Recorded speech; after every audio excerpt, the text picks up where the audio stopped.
सभी साधकों को और सबके अंदर बैठे परमात्मा को मेरा प्रणाम। मैं आराधना अरोड़ा अपने channel Aradhana Arora the unique प्राणा में आपका स्वागत करती हूँ। तो आइए दोस्तों, सेशन की शुरुआत करते हैं।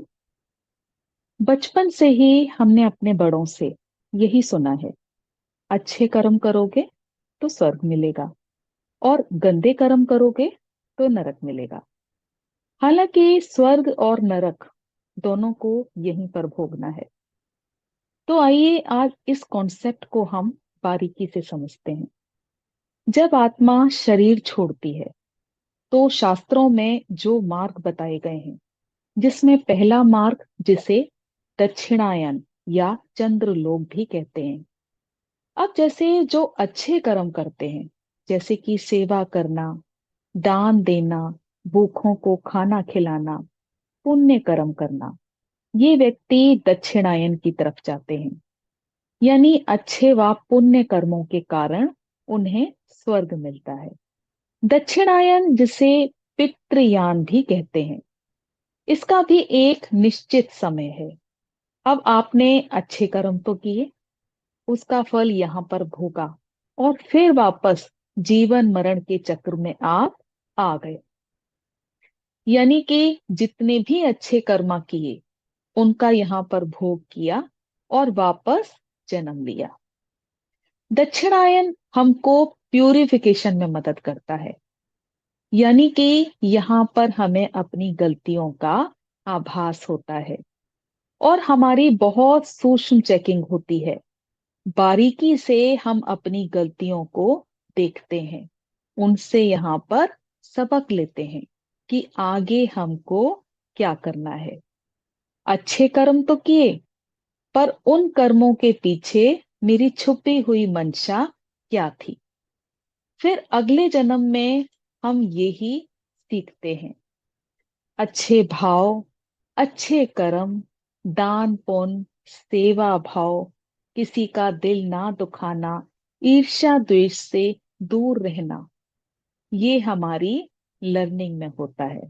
यही हम सीखते हैं और हम ये सब जानते भी हैं कि अच्छे और बुरे कर्म कौन से हैं।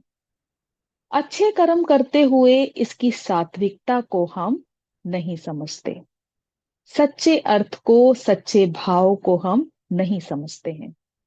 और हमेशा हमारी अटेंशन यही रहती है कि सबके सामने मेरा कद कैसे ऊंचा हो। यानी अच्छे कर्म करते हुए आपको लगता है कि इसके बारे में सबको पता लगना चाहिए कि आपने इतने अच्छे काम किए। यानी कि हमेशा बदले में आप कुछ ना कुछ चाहते हैं और अच्छे कर्म किए हैं तो स्वर्ग ही मिलेगा। हर क्रिया के पीछे मंशा छुपी हुई है।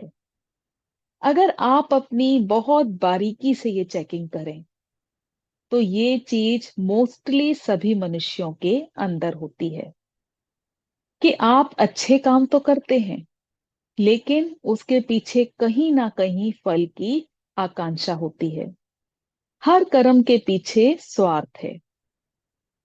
अब ये सीख मिलती है कि अच्छे कर्मा तो कर रहे हैं, लेकिन उससे प्राप्त होने वाले फल के जाल में अटक जाते हैं। यानी आपने कोई छोटा या कोई बड़ा अच्छा काम भी किया, सबसे पहले आप उसके फल के विषय में सोचने लगते हैं। और यही बात हमारे अंदर इतनी बैठी हुई है कि हम ये बोलते भी हैं, अच्छा कर्म करोगे तो इसका फल भी अच्छा ही होगा। कुछ ना कुछ मांगते ही हैं। मन में पक्की उम्मीद होती है कि अच्छे कर्म तो करता ही हूं तो मुझे स्वर्ग मिलेगा। और इसी पैटर्न में रहने वाले लोग स्वर्ग और नरक पर विचार करते हैं। एक्चुअली अपनी अंतः प्रज्ञा ही बता देती है, सही गलत करते हुए, निष्काम निस्वार्थ होकर, अच्छे कर्म करते हुए, ये हमारा अंतर मन ही बहुत अच्छी तरह से जानता है कि क्या हमने अच्छा किया और क्या हमने गलत किया।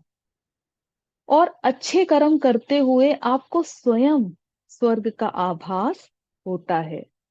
क्योंकि हमारा अंतर मन उस समय बहुत शांति महसूस करता है। अवेयर होते ही सारा सत्य आपके सामने आ जाता है।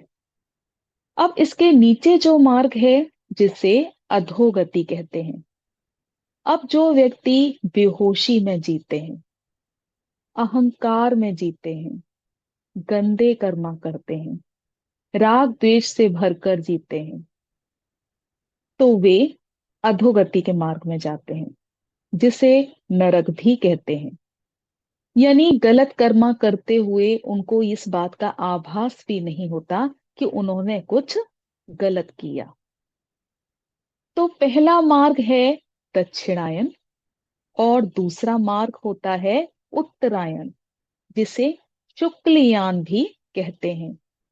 हम अपने आत्म स्वरूप को पहचानते हैं, आध्यात्मिकता के मार्ग पर चलते हैं, ध्यान करके स्वयं के दर्शन करते हैं। तभी महत्व दिया जाता है कि आप ज्यादा से ज्यादा ध्यान करें, क्योंकि ध्यान करते हुए आत्मबोध की अवस्था आ जाती है। आप अवेयर होने लगते हैं, अपने आप को पहचानते हैं, और यहाँ ये पता लगता है कि किसी भी बंधन में नहीं बंधना।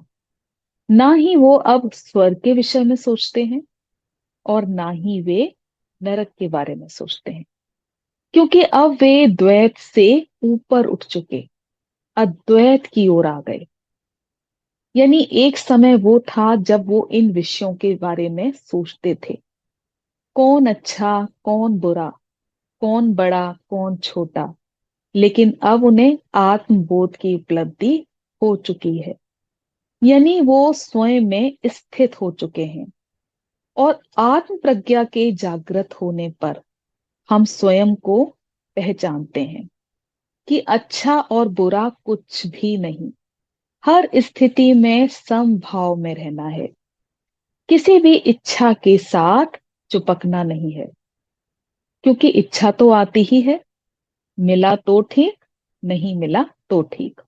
समभाव में रहना है, सुख दुख किसी में लिप्त नहीं होना, स्वर्ग नरक से ऊपर उठकर एकत्व भाव में आ जाना है। स्वर्ग नरक यानी द्वैत, यानी जब भी हम दो चीजों के विषय में बात करते हैं तो वो द्वैत कहलाता है, जहां पर अंतर वाली स्थिति आ जाती है। और जब हम सबको एक ही भाव से देखते हैं, वो अद्वैत की स्थिति है। वे अपनी इंद्रियों से ऊपर उठते जाते हैं। अब उसे मोक्ष की भी आकांक्षा नहीं रहती, क्योंकि वो जानते हैं कि मैं मुक्त ही हूं। क्योंकि जब अवेयरनेस आ जाती है तो हमारे सामने सत्य आ जाता है, और सत्य आ जाने से हम धीरे धीरे बंधनों से मुक्त होने लगते हैं, आत्मबोध की स्थिति में आ जाते हैं, अपने दृष्टिकोण पर काम करते हैं। अब हम बाहर लोगों को देखने की बजाय अपने कर्मा के ऊपर काम करते हैं, और कर्म के जाल से तभी पार जा सकते हैं जब अपने जीवन की इच्छाओं से ऊपर उठ जाएं। यानी किसी बात की अब इच्छा ही नहीं रही, कुछ मिले तो ठीक, ना मिले तो ठीक। जीवन को निष्काम भाव से जीना, स्वर्ग और नरक स्वयं हम ही निर्धारित करते हैं। जी हाँ, स्वर्ग और नरक ये हमारी ही बनाई हुई स्थितियां हैं। और जब हम अद्वैत की स्थिति में आ जाते हैं और सब कुछ सम हो जाता है, तो वही हमारे लिए स्वर्ग है। तो बहुत बहुत धन्यवाद। उम्मीद करती हूँ बहुत अच्छी तरह से आप इसको समझे होंगे। आज के लिए इतना ही। मुझे